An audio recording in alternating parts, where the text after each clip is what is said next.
You must love podcasts if you're listening to this. Do you want to start your own one or you already have one? Then follow Smarter Podcasting to get expert advice from me, Niall Mackay, the podcast guy. Since 2019, we've worked with over 40 podcasters, produced over 700 episodes, and helped many podcasts get to the top of the Apple Podcast charts. And right now, I'm offering you a professional edit for just $27. Click the link in the show notes.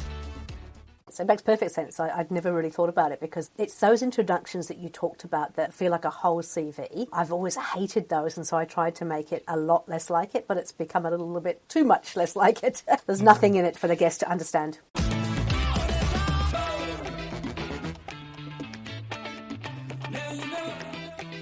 Welcome to another episode of Smarter Podcasting with me, Niall Mackay, the podcast guy.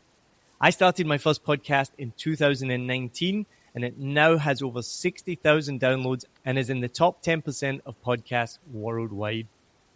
Since then, I took my hobby and made it into a full-time business and now work with over 30 podcasters around the world who are listened to by millions of people. And I help them make the best podcast that they can. I've been excited to work with podcasters from Australia and New Zealand to the Netherlands, the UK, and the US. Recently, I came across an episode of the Better Business, Better Life podcast where an old friend was being interviewed. And so I reached out to the host to connect with her and talk about her podcast. Thankfully, she responded to me and we got chatting. And she has been brave enough to be a guest on Smarter Podcasting for a podcast audit, which means that she shared her episode with me to listen to. And in this episode, I'm going to give my guest and you actionable tips to help improve the audio quality of your podcast that you can use immediately. So my guest today is a professional EOS implementer and is passionate about entrepreneurs living their best life. Because life is too short, right? She has a management and leadership career spanning over 25 years and now uses that experience along with her qualifications in leadership, business administration, and EOS to help entrepreneurial business owners lead their best lives. My guest today is Debra Chantry-Taylor. Thank you very much for coming on the show. Oh, thank you very much. You got me very nervous right now, but I'm looking forward to it. Nervous? Why? Oh, I know there's a lot of things I could probably improve upon, but it's not always wonderful to hear that stuff being fed back to you. But yeah, there's always more we can all do. And I think I'm one of those people that do what I say, not what I do. So I'll probably give you lots of advice, and I give advice to people all the time. And then I think about my own podcast and I'm like, do I do that myself? Maybe not. So don't take it too harshly at all. And none of it's harsh at all. So before we get started, tell me about your podcast. So I think I started my podcast, I'm not sure it was 2 or 3 years ago now, and really it was just one of those silly ideas that like, oh, look, we should do a podcast because other people are doing podcasts. And at the time, I was trying to reposition myself from being known very well in New Zealand as a startup business coach to being somebody who worked with larger businesses and was doing work with larger businesses. And so I thought, a podcast could be a good way to build that credibility. And that's how it started. And then as time went on, I realised I quite enjoyed it. I realised I learnt a lot from doing the podcast myself. And now I really do it because I love sharing the stories of the people that I talk to. But I also find that I enjoy doing the actual podcast and meeting some amazing people from all around the world. I love what you said there about building, was it brand authority or leadership? Because for me, that's the biggest bonus of a podcast. And when I advise people about starting a podcast, especially to support their business, is doing that. And it's to the point now where podcasting is so well regarded that I don't know if you've heard about the V-Shred guy who basically faked being on Joe Rogan to build credibility for his program. So he does like a kind of like a fitness thing. He's all over YouTube and Reels and things like sponsored posts. And I had seen his reel, like an advertisement, and he had the red curtain in the background. He had I think it was the Shure microphone, and he's talking at this angle, and he's talking authoritatively about his program. And you immediately just think, oh, he's on Joe Rogan. Wow. Oh, he's been on the Joe Rogan podcast. That's cool.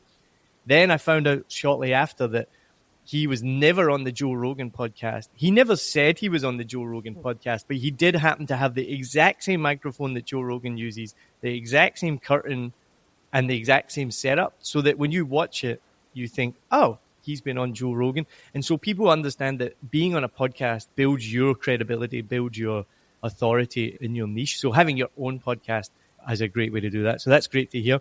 So I start every one of these audits with the same questions, just a little bit about your podcast. And the first question is, what equipment do you use to record? So this is where I'm probably going to have my first kind of negative point, if you like. I am currently sitting in my podcast studio. So when I'm working in here, I have got these microphones, which are, I don't know what they're called, RE20s. There you go. I've got RE20s that actually do the recording. And then I've got some Sony digital cameras that are then fed through some devices that make it go from, sort of to digital, basically.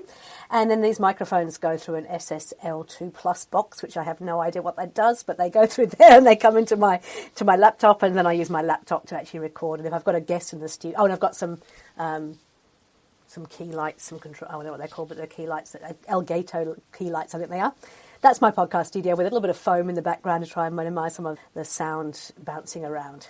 And I saw you have Bose headphones as well, which is, so you've got like a really, really good setup. You can obviously, I can hear it right away that your audio is amazing, because of course, why would it not be? Which is always really good to hear. One of the biggest things when I'm talking with people is maybe they don't have the right microphone, or they don't have it. Like I was working with someone recently, their microphone was like way over to the side and wondering why their audio quality wasn't very good. And I was like, just move your microphone in front of you. So that's all great. But the reason I'm going to lose points is because even though I have this amazing setup in here, sometimes I get a bit lazy and I think, I'll just record it from my office upstairs, where I do still have, I think I've got, is it a Blue Yeti? No, it's still a reasonably good microphone, and it's on a stand like this, and I've still got a reasonable camera and whatnot. So that one's not too bad. But then sometimes I can't even bother to leave home, and so I do it from home, and then I've got a smaller microphone and less equipment, and so the dog will bark. And so it really depends on what I'm feeling like and where I record from. So generally in here, I think I'm well set up. The rest of the time, it can be pretty average. I love how for the audit, you're in the best place right now. You're in the studio. I'm sure that's not by coincidence. My next question is, so how do you edit your podcast?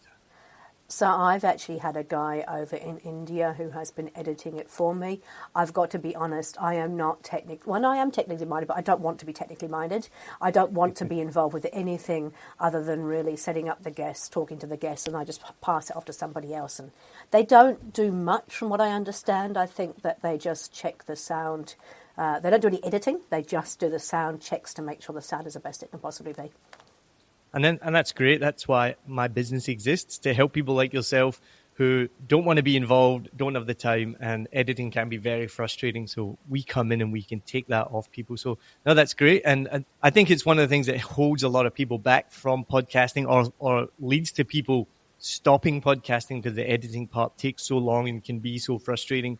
And so I think it's great if you're already outsourcing that. Yep. Now let's get into your podcast. What is your podcast niche?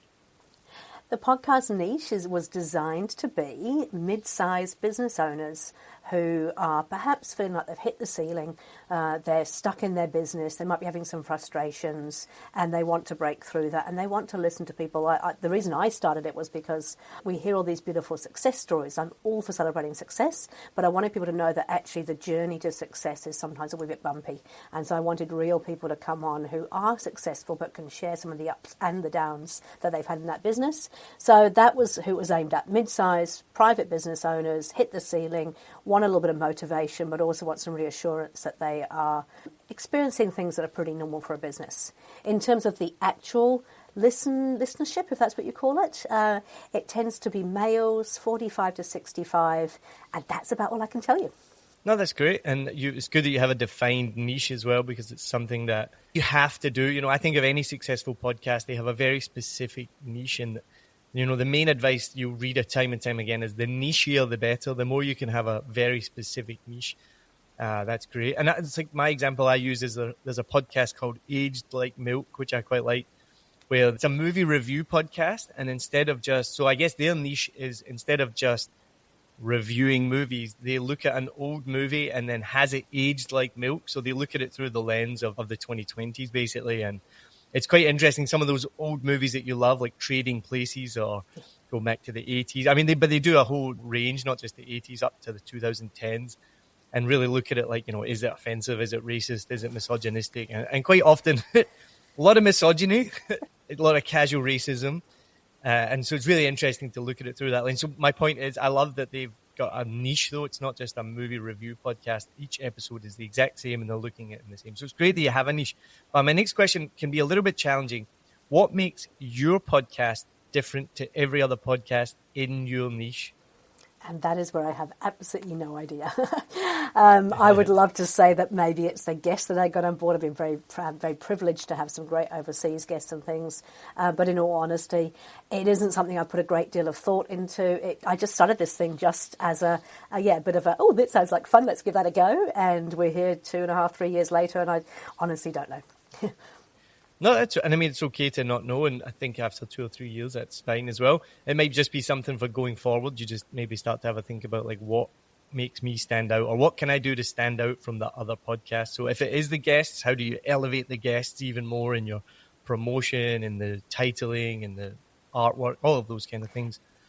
So what is the goal of your podcast? Yeah, I was going to say, if I might just refresh on that. I mean, in terms of, it is interesting that I do keep track of which episodes do well and which episodes don't do well. And obviously I'm an EOS implementer. That's what I do in my day-to-day job.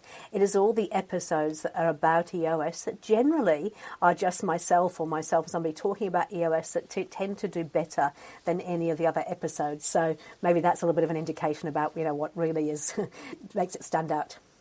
That makes so much sense, and that feeds back into your niche is yourself, as your EOS implementer. Just tell our listeners, what is an EOS implementer, just in one sentence, and what does EOS stand for? Yeah, so EOS stands for the Entrepreneurial Operating System, and in a simple sentence, it is an operating system that helps you manage all your people so that they're all on the same page in terms of vision, they're getting traction in terms of delivering day to day, and they have a healthy environment that they work in. I wanted to share with you about one of my favorite affiliate partners, and that is Fiverr.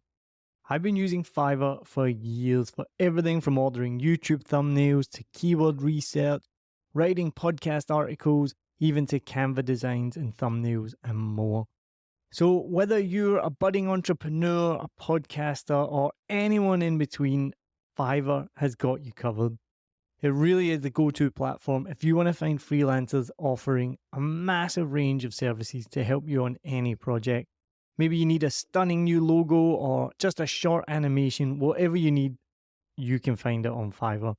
What I love the most is how easy Fiverr makes it to connect with talented freelancers from around the world, all at prices that will fit whatever your budget is. Plus, with Fiverr's secure payment system, you can trust that your transactions are safe and secure. No dodgy people you meet on Facebook groups that disappear with your money and never give you what you want. What, that's only happened to me? As an affiliate partner, I will get a small commission if you use the link and at no extra cost to you. As an affiliate partner, I will get a small commission if you click my link and you buy something, all at no extra cost to you. And best of all, you will be directly supporting the making of this podcast that you're listening to for free, but it is not free to make.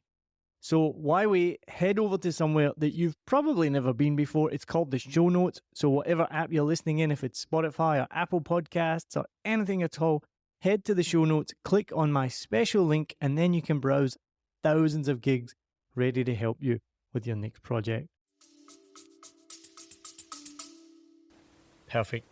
So that makes perfect sense that your most successful episodes are guests who are also EOS implementers, and you are one as well. I would say then that is your niche. You could be even nichier. You're not just a business podcast, you're an EOS podcast. And if you've already got data to back that up, that your most popular podcasts are with EOS guests and talking about that system, I don't like to tell you exactly what to do, but maybe my advice would be to think about niching down even more. And that could be changing the title or even just adding to the title. So one of the best pieces of advice that I've learned over the last couple of years is you don't actually need to change the name of your podcast. It could be Better Business, Better Life, EOS implementer or EOS facilitator, something like that, just having EOS in the title. Because we did talk about it last week. You messaged me about your podcast showing up on the directories. And to be honest, it is different for everybody, because when I type in your podcast name, it comes up number 1 because I've subscribed to it already. So it's for everyone, they're going to see it maybe in a different ranking. For me, it was the top podcast. As soon as I typed in Better Business, it came up number 1. But when you are thinking about people trying to find your podcast, and if your niche is EOS, you want somebody who types in EOS, that your podcast is going to come up. And right now that might not happen. Or they're scrolling through all these business podcasts and there'll be hundreds and thousands of them. And then they see that tagline, the EOS facilitator or EOS advice, whatever it is. And immediately they're going to stop and go, this is the podcast for me. Because that's another thing I've learned over the years. I think about my own podcasting habits mostly, and my wife's as well. We've talked about it, and my friends. How do you find podcasts is when you're just scrolling through either Spotify or Apple Podcasts, you find one, you're like, that name connects with me. That's what I'm looking for. And that might be different. One day I might be looking for a comedy podcast. One day I'm looking for a sports podcast. Another day I'm looking for a business podcast. It depends what I'm doing that right there and then, or what I'm looking for. And then you're just going to scroll the app, and then you're going to see a name or an artwork that resonates with you. You're going to stop. Then you're going to scroll through the names of the episodes, and you're going to find an episode that, again, resonates with you. Because I used to always think people only listen to the latest episode. And then I realized, like, I don't listen to podcasts like that. I scroll through and find one as well. And the other biggest way that people find podcasts is through word of mouth. So it's going to be somebody telling somebody. And I'm sure you've had friends that do that. I do that to friends all the time. Even I'm actually listening to a podcast right now about Adolf Hitler, because I don't know anything about World War I history. And so it's about the rise of Adolf Hitler. And I was like, oh, I want to listen to a history podcast. That seems super interesting. And again, so I talked to my friend and I'm like, oh, hey, I'm listening to a podcast about Adolf Hitler. I share it with them. I share it with my wife. So that's still the number one way. And if your niche is EOS, that's what you want, is people in that EOS kind of space to be sharing that with each other. Great. Noted. And this might be a bit of a duplicate of the question, but why should someone listen to your podcast? I'd like to think that it's because I tend to run the podcast like I would talk to people in real life. It's not really forced. It's very much a conversation. I know that I enjoy asking questions. I'm a curious child. And so for me, I really genuinely am interested. And I hopefully ask the questions that they might ask the guest if they actually had a chance to get in front of them. So I would like to think it's just that sort of curiosity and that natural style, as opposed to a very forced, manufactured kind of podcast. And last question. What lessons or values do you want the listener to come away with at the end of an episode? Yeah, this is where I have my 3 top tips. I want them to walk away with some pragmatic advice and some tips and some tools. And so they've got the story, they've heard the ups and the downs, they've had some advice from a person, but I want them to walk away with something they can actually go and do in their business, so that it's not just, oh, that was nice to listen to, but actually I can do something with it. Nice, perfect. So I'm just going to bring up the episode that I listened to right now. So if I type in Better Business, Better Life, it's going to come up, hopefully. Yep, it's the first one. And so I love the artwork. It's simple. This is, I think some people overcomplicate artwork. And they have too many images and all of this stuff. And you can't actually really see what it is. But as soon as I bring it up, you can see the name of it is right there, which is perfect. The only tiny tip I'd give about the main artwork is it says, live your ideal entrepreneurial life, is in red, and it's a little bit difficult to see. I think the thing that most people forget is that about 80% of podcast listeners listen on a phone. And if you think about how small a phone screen is and then how small that artwork is, you really can't see much. So that's why the Better Business, Better Life, it's in white font on a dark background. That stands out right away. You can see it. The text underneath, and then underneath again, it says subscribe to receive weekly episodes. It's a great call to action, but it's just on a phone where most people are looking. People are probably not going to see it. So I think you could even just get rid of the live your ideal life and get the bit at the bottom, and even make Better Business, Better Life even bigger. You could add an image, or one of the best things is people love people and people like to see people. So a picture of yourself on there helps build that brand authority. big smiling picture of yourself right on the front, Better Business, Better Life. So again, when people are just thinking people scrolling their phone, they're going to see your big smiling face, they're going to see the title, and then immediately jump on there. And I'm just looking, you do have a tagline, actually. You have helping you live your ideal entrepreneurial life with EOS and experts. So that's actually awesome. Going back to what we were just talking about, I'd maybe move that EOS right to the front of that sentence. So Better Business, Better Life, colon or dash with EOS and experts. So right away because when you have a long tagline like that, it's going to get cut off most of the time when you're scrolling. And so you just want to make sure that that's right up the front. So let's get into the episode now. So my main expertise, which I hate to use that phrase, expertise, because you sound like you're such an arrogant twat. But I guess I've realized over the years what my expertise, what I try to share on is the audio quality. And like I mentioned right at the beginning, it's one of those things, do what I say, not what I do. So you could go back through all my episodes and probably be like, you don't do this, and that's fine. I probably don't do everything. But again, these are just kind of the best practice tips that when I was listening through to it. So I listened through to it yesterday. We had a power cut here in my apartment. So I went across to the coffee shop and I started listening on my phone. And then there was a power cut in the coffee shop as well. But I still managed to listen and watch on my phone and take notes at the same time. So first of all, I love that you have the video on Spotify. So this is something that's actually quite new to me. And I think you might be the first podcast I've come across. So explain a little bit, how do you get video on Spotify as well? Because it's really cool that you can either listen or watch on the same platform. Sure. So we use Spotify for podcasters to actually host the podcast. When you upload an episode into Spotify, you can choose to do a video episode. So we record on Riverside, which records either the two of us in the studio or the two of us wherever we are. And then when you upload it, you actually upload the MP4 to the Spotify for podcasters, and then it, I don't know, does whatever it does with it. Again, I don't do it, but that's what my understanding of it. So it's the fact that we actually do full video and we upload that video episode. Yeah, I loved it. Do you know, is it still available on Apple Podcasts and every other directory, or does it have to be exclusive on Spotify? No, it's not exclusive on Spotify. It's on a huge range of different podcast things. It's just that I'm not sure you'll see the video on there. But we also use Podpage as the host for all of the design features, if you like, around the podcast. And so on there, it actually puts the video link as well, and you can see it on YouTube. I love it. So what is the number one method for you of delivery? Is it video or audio? Well, I didn't imagine. See, I don't listen to that many podcasts because I don't have much time in the car, and I never watch anything on video because I get bored very easily. And so I was really, really surprised when I looked at the analytics. On Spotify, it's almost always people watching the videos rather than just listening to the actual audio. But I don't know if that's a delivery mechanism. I don't know if that just means Spotify plays you the video regardless whether you want to see it or not. I don't see Apple having that functionality. So, and yet most of my listeners, according to the statistics, are actually on Apple. So on that basis, more people on Spotify watch it on video, but we have a whole bunch more people who actually listen to it on Apple.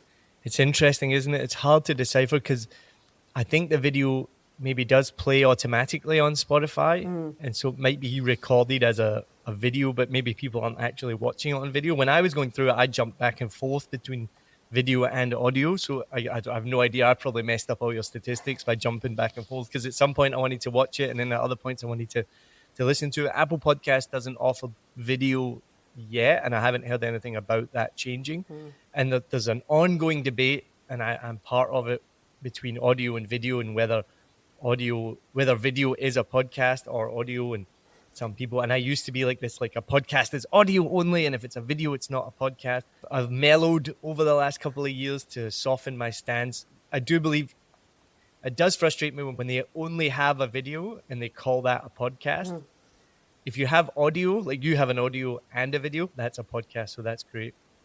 The reason I was asking is just because I think it gets confusing whether you're making an audio for someone to listen to or you're making a video for someone to watch. And I'm doing it right now. We're doing a video recording, but I'm going to put this out as audio and as video. And so it's hard to kind of mesh the two. So that's why I was asking, what's your primary goal? I must admit that I have watched a couple of snippets of them to kind of see, what they do with them. And I can't imagine why anybody would sit there and watch 30 or 40 minutes of me stuck here in a studio doing nothing. And my guest, actually Dr. Vanessa, was actually out somewhere, but that probably made it worse. But there's nothing to watch apart from potentially facial expressions. And I'm not a video person, so for me it's really hard. I have to go, Debra, you're not the target audience. You have to allow whatever people want. I think that's such a great point, and one I've not really thought about in such a coherent way. But yeah, like, who wants to sit and watch just two people having a conversation? And this is not one of those things where, people don't have attention spans these days. We need 10-second clips. It's not that. I mean, forever, whenever you watch television or a movie, there's action, there's movement, there's talking, there's people. So I've never really thought about that. Yeah, what is the appeal of just watching? I've never just sat and watched two people having a conversation. And anything you do watch, which is really professionally produced, it's going to have multiple camera angles. It's going to switch. So yeah, it's a good point. And I think as well with video, which is really difficult, especially with the way YouTube works, they really want these days like 4K. It needs to be the best cameras. It does need to be quick cuts. And so it is something that podcasters and myself need to think about. And that's why I don't really invest too much time into video, because it's one of those things. So if you listen to Stephen Bartlett from The Diary of a CEO, and when he started his podcast, because he already had money, he literally was like, we're going to put everything into this. And I remember listening to him talk about it, and he talked to his producer and he's like, right, what's the budget for this? And he came back with like £20,000, for example. I can't remember the exact figures, and told him what that was going to buy. And then he's like, let's make it 50,000 and get the best, So in his studio, they have moving cameras on rails. They have the best equipment. And you look at that, and it's one of the biggest podcasts in the world. That's why, because it has this huge budget. And then there's all these independent podcasters like me and you wondering why our podcast isn't huge. And because we don't have the best equipment, the best editors, these quick cuts, the best angles. And so it is difficult to get traction on video. As I say, I think the reason that we started doing it, we did it right from the beginning. So I guess the reason was more from, I'm a marketer by trade. And so I kind of went, oh my gosh, if we're going to create this content, we can actually have photographs. And so we can take stills from the video and we can share little snippets of the video. So it really was done more for that. And so when Spotify, I think, offered the option to have video podcasts, it was like, well, we might as well upload it, see what happens. I agree. I mean, I'm 100% behind video now. And when I'm working with someone, I say, make a video like we're doing right now. So you have the video on YouTube. It's good for SEO. The video will live there forever. YouTube's completely different to podcasts, where podcasts are time-based. And so if you subscribe and follow, you only get a notification when a new episode is put out. Whereas with YouTube, you can have an episode that's been out for 2 years and then suddenly the algorithm picks it up. That's happened to me. And then suddenly this episode will start trending. So YouTube is much more SEO-based, search-based, algorithm-based, whereas podcasts are RSS feed-based. So they're completely different. So I am 100% behind video. My point there is it's just quite difficult. Yeah. So let's get into your episode. So I love this. All started from my very first point, that I love that you have it on Spotify. I thought that there's about a 3-second audio intro at the end, which made sense when you watched it. But when I was listening to it, I found it kind of a little bit jarring and quick. So there's just like a 3-second almost, not a jingle, just like an audio, like similar to like the Netflix. Yeah, you wouldn't see the swoosh if you were listening. And so, because I first of all pressed play without watching, and there was just this noise, which was a little bit high pitched. I didn't really know what it was. And then you immediately started talking. So it wasn't like intro music. I get it, because like Netflix is the same thing. You put on Netflix and it's like, dum, and you know right away it's Netflix. Companies pay millions of dollars for just that 2-second like noise. So I understood it, but listening to it, I found it a bit kind of like, whoa, what was that? So I had to go back and watch it. And then I watched it and I saw the swoosh, like you said, and I was like, oh, it's like the intro noise. So again, it's that kind of difference between video and audio, which, yeah, it's difficult to balance the two of those. It's interesting because No, on you the go. guy who does the editing is actually a video guy. And so he suddenly introduced, I didn't know that was there. I actually discovered it when I was reviewing some of the podcasts, knowing you were going to review our podcast. It's like, where did that come from? And so obviously it just shows he's a video guy, right? And so for him visually, Yeah. it made sense. But you're absolutely right from an audio perspective. I haven't heard it, but I suspect it would be quite off-putting. Go back and listen to it with just audio and you'll see what I mean. That's interesting you say he's a video guy. Sometimes I can tell when a podcast is made by a radio guy, because radio and podcasting are two different mediums. And sometimes I listen to a podcast and I'm like, this is made by a radio producer. Like, this is amazing radio. You know, today, this episode, it's like voiceovers and jingles and all the stuff you'd hear on a radio show, which is nothing wrong with that. And I'm like, it's just a different medium. Nice. So let's get into the beginning bit. So I went through this quite a few times. So it was great that you introduced who you are. You said your name. You're like, I'm Debra Chantry-Taylor. But I would spend just a little bit more time explaining who you are and why you are the person that's going to guide the listener through this episode. Because I always imagine I'm talking to a listener for the first time. You want your audience to be growing all the time, always new listeners. And in the beginning, I always used to think I was talking to your regular listeners, the ones who come back again and again and again. But I've changed that over the years to thinking about growth and thinking about the new listener who's there for the first time. They have no idea who you are. And it comes back to that, I can't remember the name of it, but it's all about the hero is your listener and you are the guide to guide them through. You're the Obi-Wan Kenobi, you're the Yoda. You're the one that's there to help them through that journey. And so just that quick one sentence to tell them who you are, which I did in my introduction for you today. And then I would also add what the overall show is about. So again, just one or two sentences. The show is about EOS implementation, blah, blah, blah. And then what value they're going to get from this particular episode. And then introduce the guest and how they will help you deliver that value. So does that mean that, are you recording it, live before you bring the guest on, or do you generally record it after the episode has been recorded? It's completely up to you. So, for example, with this episode that we're recording right now, I did it live with you. I might change my mind in post-production and say, no, I didn't like that. I'm going to scrap that and I'm going to re-record it. And then we can add that in. I did an episode 2 days ago where I actually pre-recorded the introduction before I even interviewed the guest. And then I said to him, hey, I've already done the introduction. This is what I said. Let's just get started. And we got right into it. So it's completely up to you. It's a great question.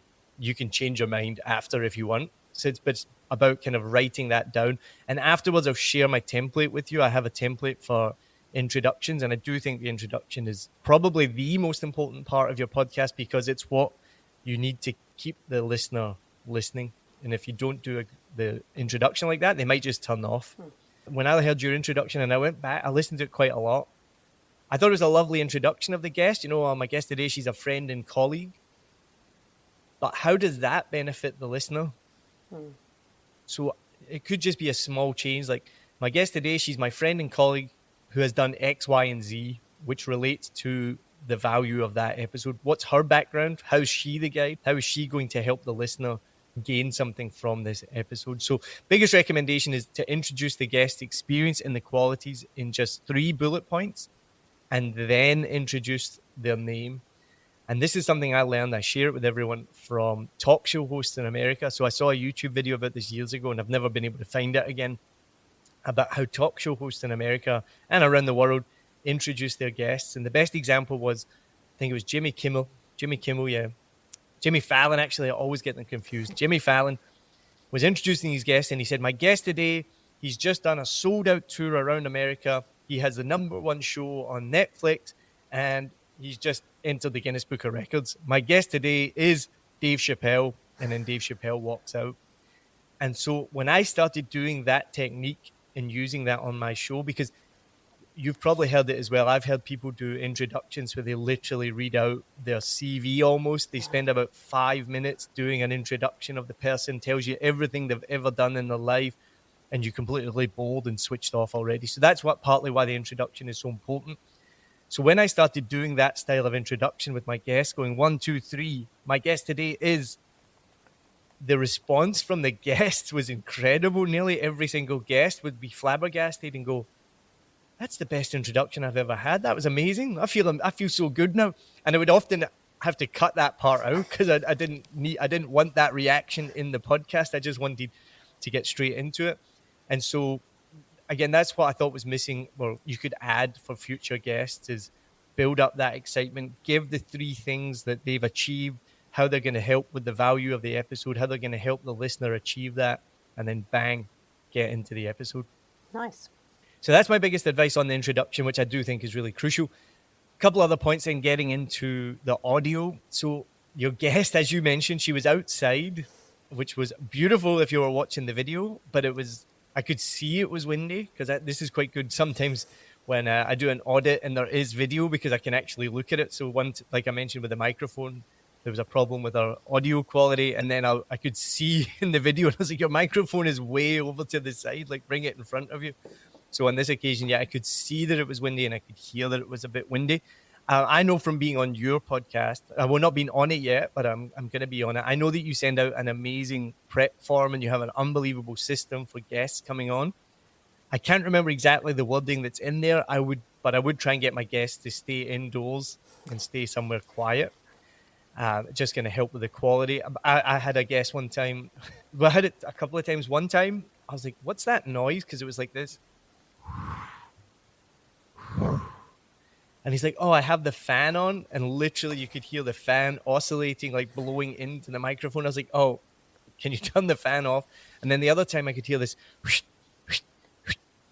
and I was like, she's like, "Oh, my cleaner is here sweeping." And I was like, "Oh, can you please ask your cleaner to stop sweeping while we do this?" So sometimes these are just normal things that you come across when you're doing podcasts. I would generally ask your guests to stay inside and stay somewhere quiet. It was good. I did see that she had a pair of like kind of headphones on with a small microphone attached. So the sound quality was actually really good. But the problem is, and I've had this even in the studio, she was talking with her hands a lot and she was moving, which was great, but she kept touching the microphone and kind of moving it.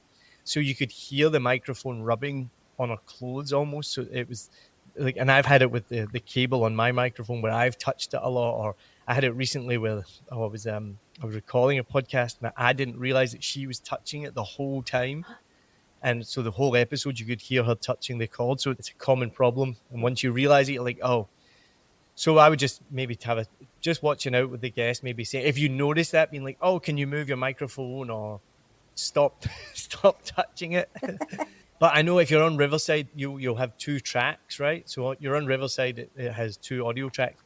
So that's always amazing, because then you can mute one of the tracks. So at 2 minutes 40, I'm being really specific here, you go to speak and then she continues on talking.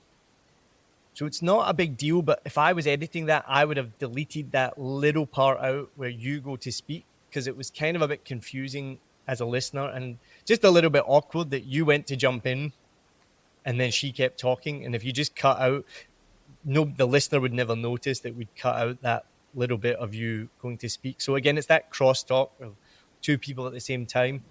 And then again, it was at 3:35. You asked her a question that she didn't answer. You jumped in with a question and then she just continued on talking. I don't know if she didn't hear it or she just already had in her own head what she wanted to say. And so it was just kind of awkward. So if it was me, I would have cut out your question and just continued to let her speak. And this is why I love editing. And you do have to always remember that the audience doesn't know what has been cut out. Mm-hmm. So we can cut out little bits here and there and it will just lead to like a smoother podcast.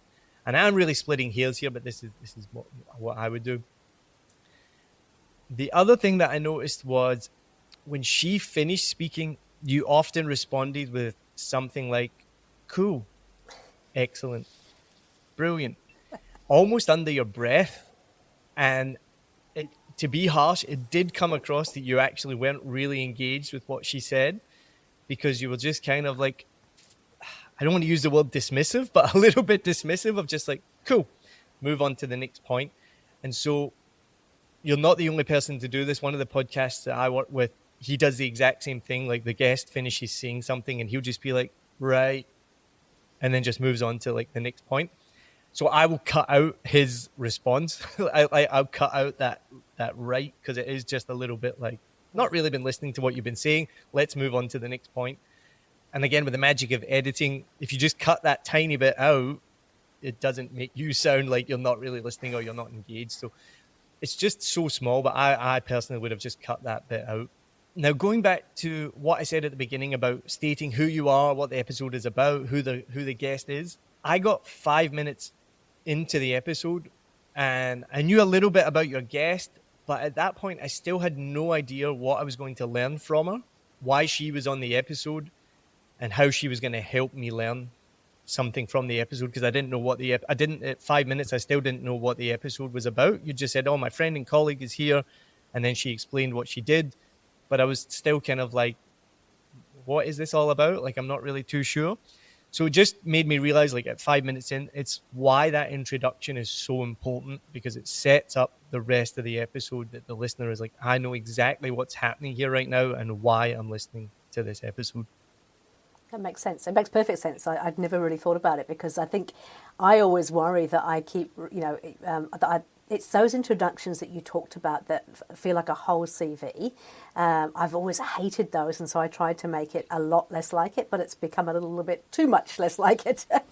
There's nothing in it for the guest to understand. It's with podcasting, there's so much advice out there, and I've done it.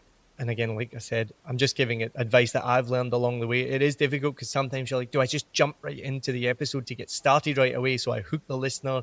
I don't want to do a big, long introduction. And as I said, I'll share my template that I use that is just like quick. This is who I am. This is what I've done. This is what you're going to learn today. This is who the guest is. Bang, let's get started on the episode. And it does really make a massive, massive difference. Now, you mentioned one thing here. This is why I was asking about, is this for video or is it for audio? Because you mentioned to the guest at one time, oh, we can see that you're out by the ocean. But what about the listeners? They can't see that. And I think it can be really difficult. And we're doing it right now. We're doing a video. It can be difficult. It can be off-putting for the listener because they don't feel included then. If they're listening on audio and you're like, oh, I can see you're out by the ocean, they're like, oh, I can't see that. This isn't made for me.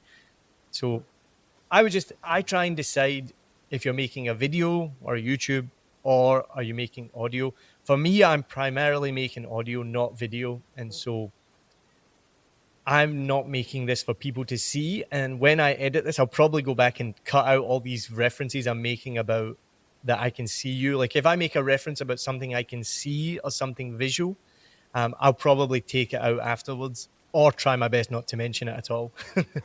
Fair point. Now, I mentioned as well about having the 2 tracks, which is when I discovered that you can have 2 tracks and it's not all the audio on one track, which means you can't cut out the background noise.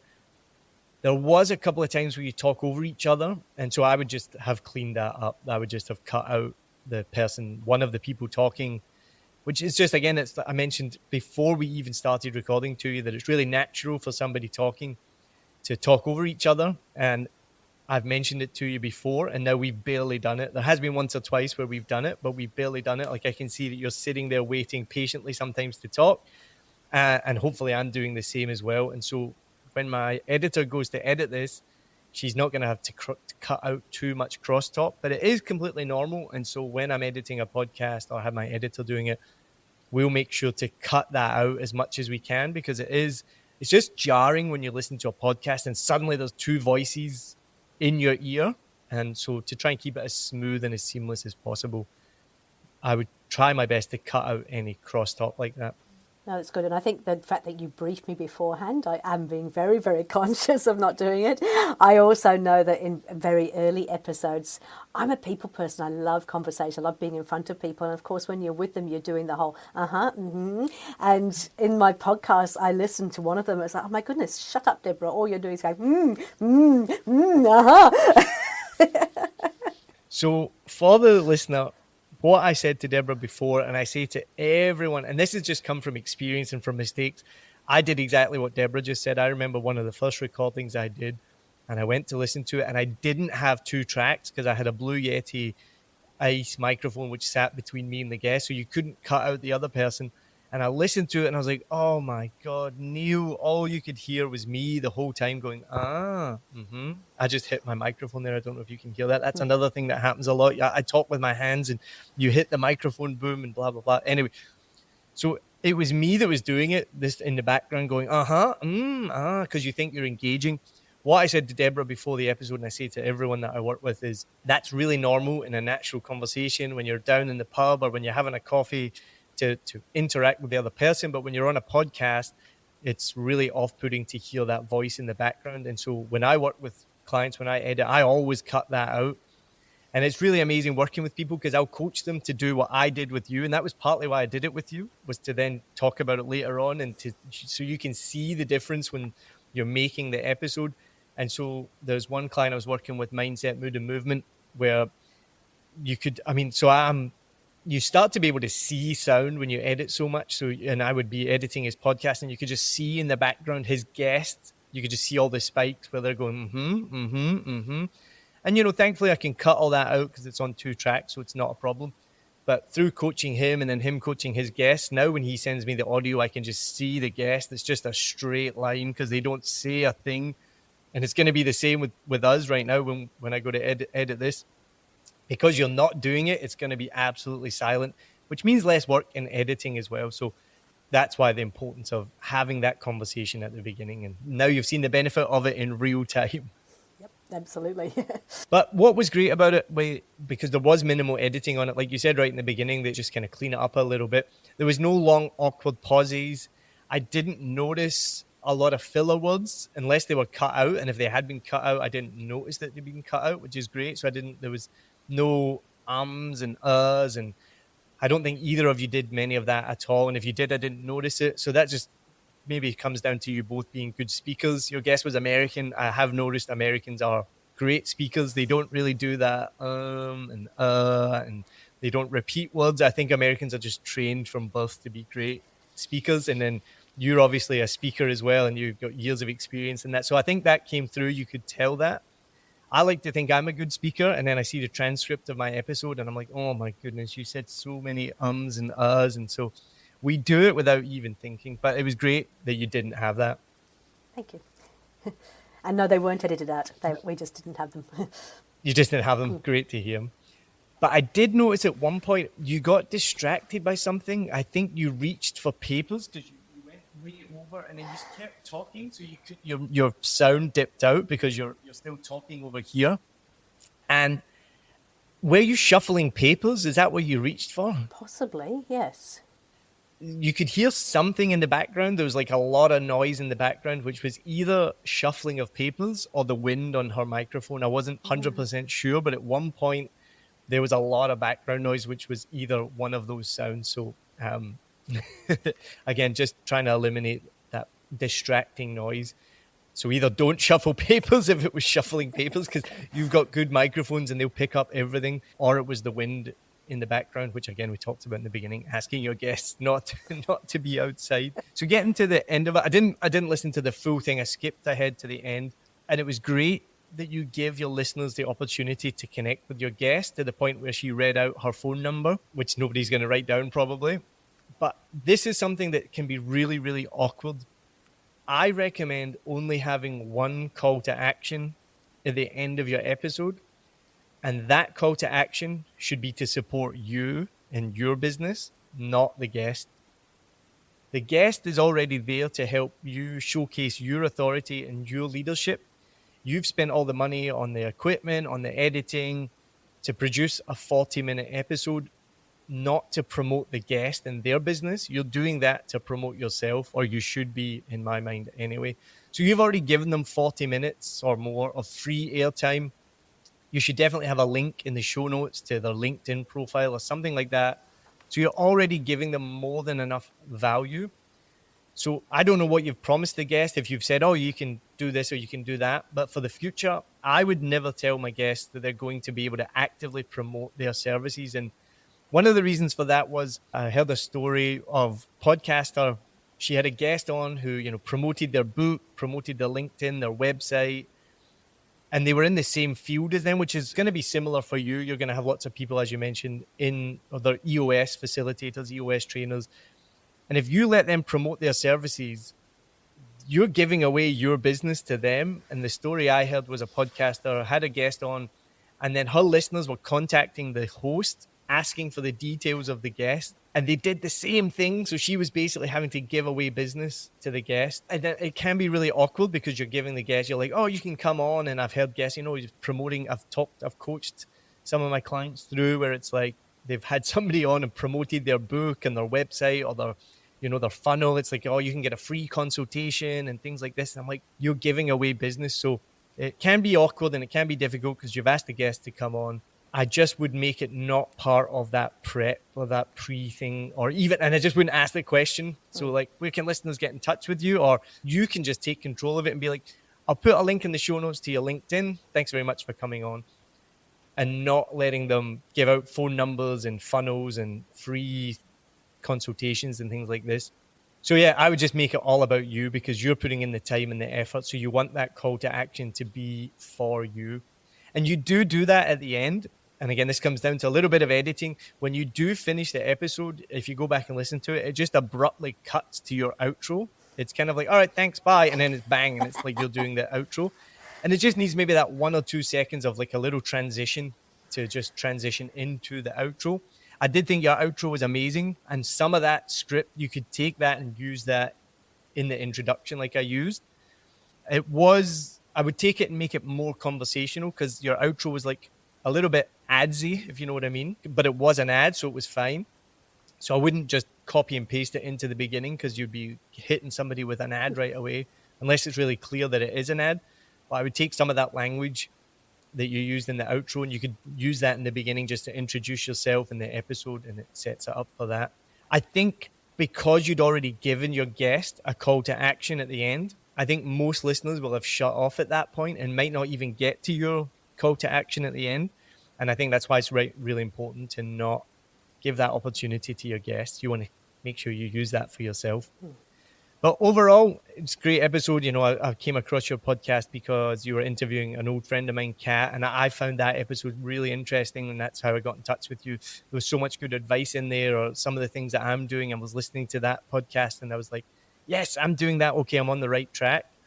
So it's just about giving value to your listeners, which I thought with the first episode I listened to, I got so much value out of it. But I hope some of that will help. If you do take any of these changes on, I'd love to get your feedback on have they helped? Has it made a difference?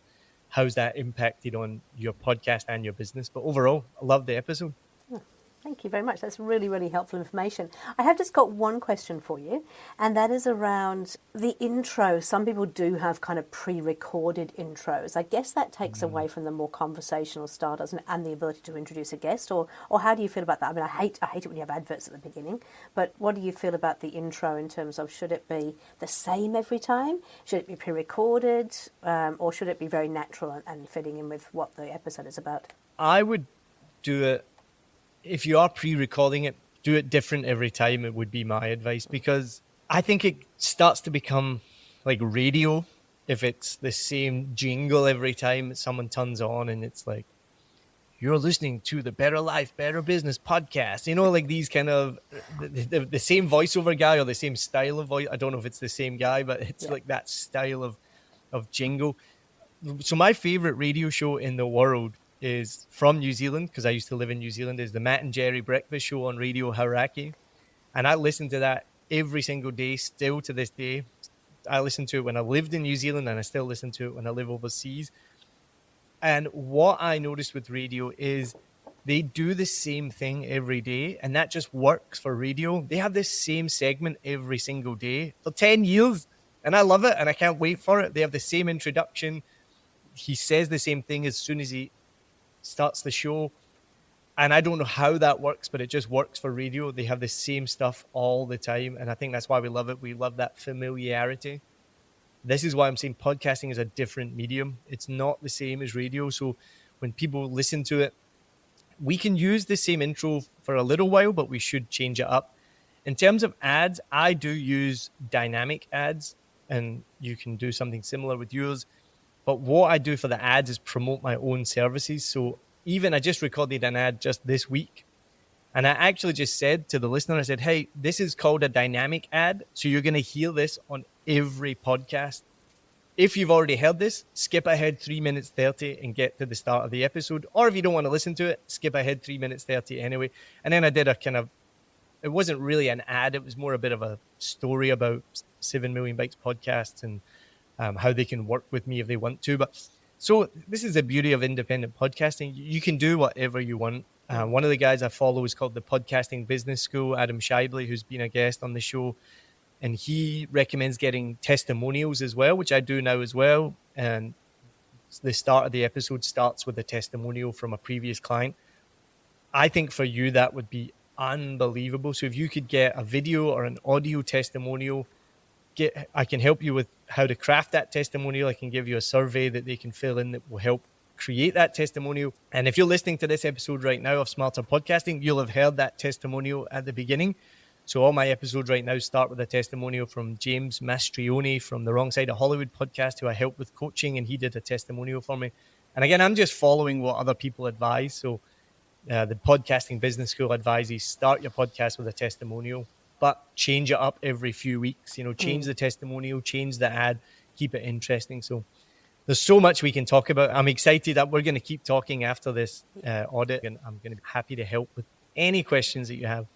That is so wonderful. Hey, look, thank you so much. It's been really, really helpful. I hope that the listeners have had as much value as I certainly have. I've taken at least 3 pages worth of notes here. So, yeah, thank you. Awesome. Well, thank you very much for letting me listen to your podcast. And thank you for being a guest on Smarter Podcasting. Thank you. Cheers.